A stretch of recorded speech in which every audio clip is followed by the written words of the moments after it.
Hey, real quick, somewhere in this video is going to be a hidden message, so if you see that hidden message, make sure you comment down below saying you saw it. And then somewhere else in the video is going to be an Easter egg, just for fun, so if you find that Easter egg, again, comment below saying that you found it. So how many preppers have asked, how do I find other preppers in my area when there seems like there are no prepping groups in my area? Well, today you are going to learn a very successful method that I have used many times in the past without blowing your cover, right after the channel intro.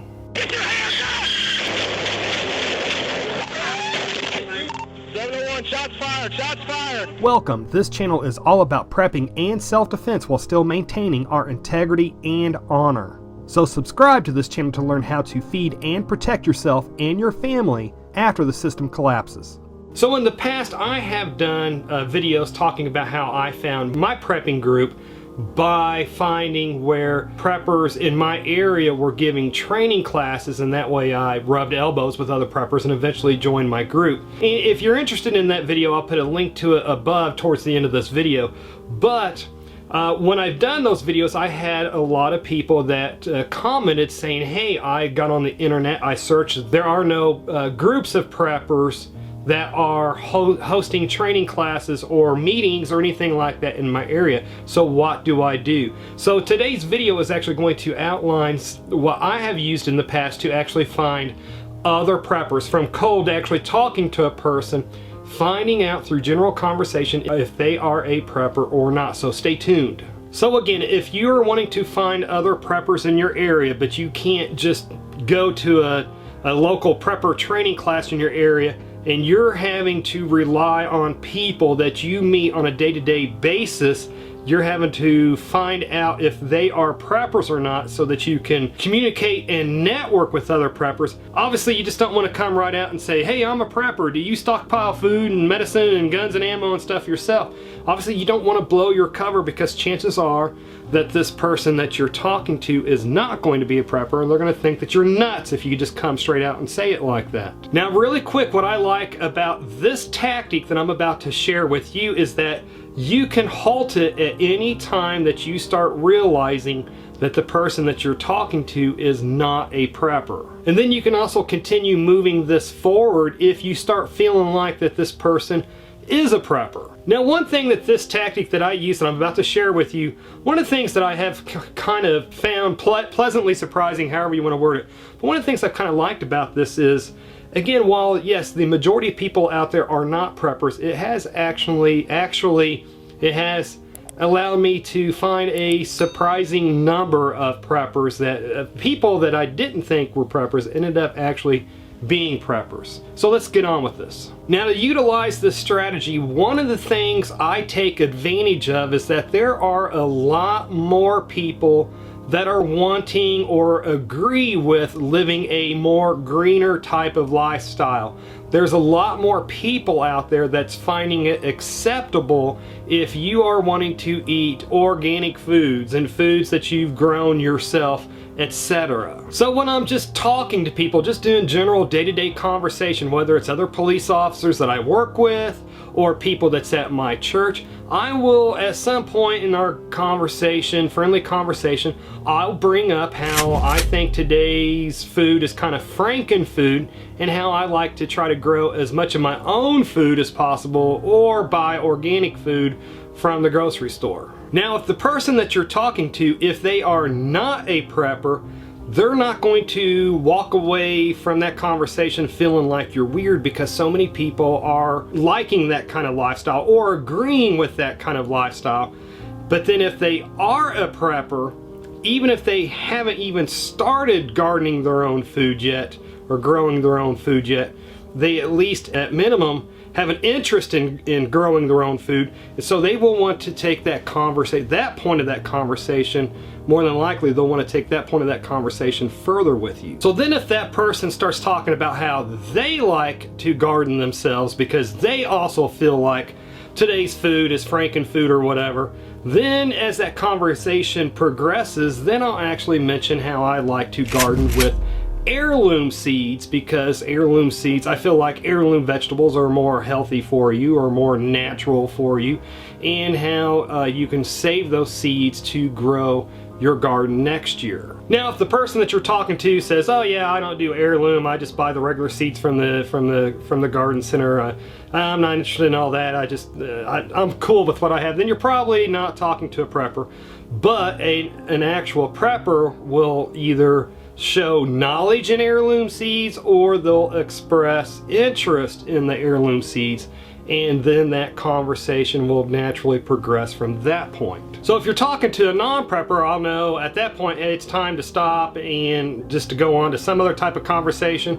But if that person expressed interest in heirloom or knowledge, or the fact that they use heirloom themselves, then I'll know it's safe to bring up the next point, which is that I also collect rainwater so that I can water my garden with, because rainwater doesn't have chlorine and other chemicals in it that is actually not good for your plants. Now, real quick, again, folks, remember this is in conversation that takes over the course of several minutes, maybe even a little bit of conversation that just builds upon each time that you meet this person. So maybe this conversation not only takes course over several minutes, but maybe even over the course of a couple weeks.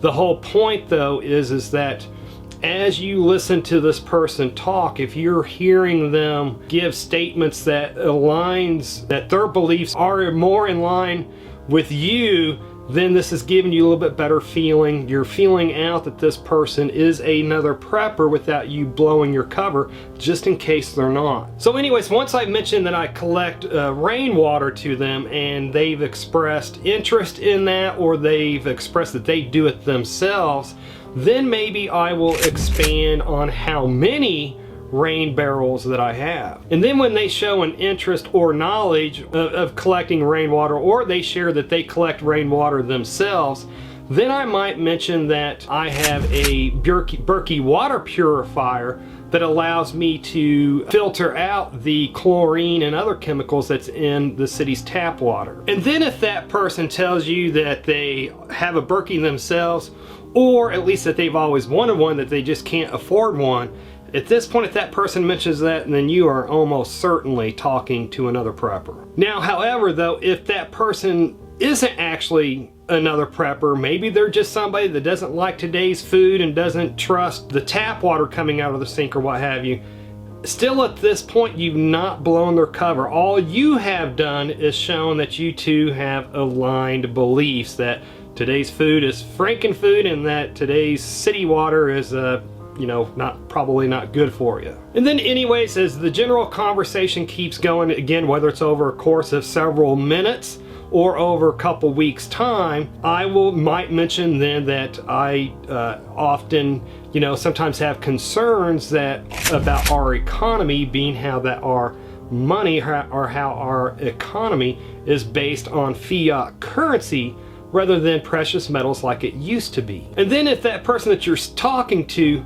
agrees with you on that subject, and then when you couple that they have interest in growing their own food, and that they collect rainwater, and then they have a way to purify their water, folks, you are almost 100% talking to another prepper then. So then at that point, it is almost certainly safe to go ahead and take that conversation to the next step and ask them, hey, do you think it is smart to have supplies put back in case anything ever happens? Now again, if at any point during that conversation you start getting that vibe that that person is not a prepper, you halt that conversation and you take the subject matter to something else. But again, as that conversation slowly progresses on, you get that feel for it, and if once you reach this point, you're either talking to another prepper or at least somebody that agrees with prepping. Maybe they just don't know where to start at yet. So I think this is a good way that you can find other preppers, with people that you work with, people that's at your church or any other community groups that you belong to. A good place to have this conversation would be to join local gun clubs. Have this conversation, again, slowly and in increments, but have this conversation with other people that's in your gun club. Join a ham club in your area. Join a emergency response training classes put on by your local government in your area. Finding these kind of people and having these conversations with them, I think you will be surprised with how many preppers that you will find. Again, I have used this conversational tactic many times and have found numerous other preppers this way. Now again, always as a reminder, you can go to www.preppergroups.com and also www.prepperlinks.com, and I believe on both of those websites that those websites are made for preppers to go on there that are searching for other preppers in their area. And then also don't forget about the local 3%er groups or militia groups in your area. I think almost all of those guys are all preppers. And then also don't forget that you can start your own training classes in your area.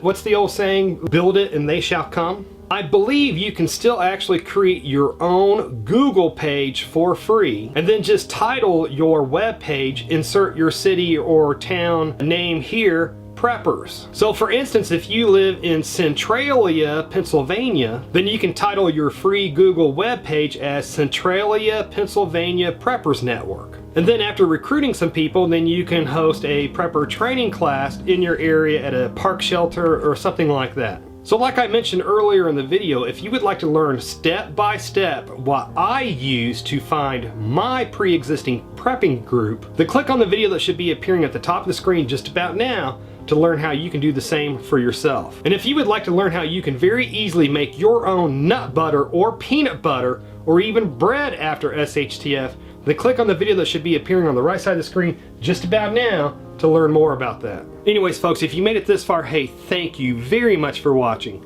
and I pray that you have a good night.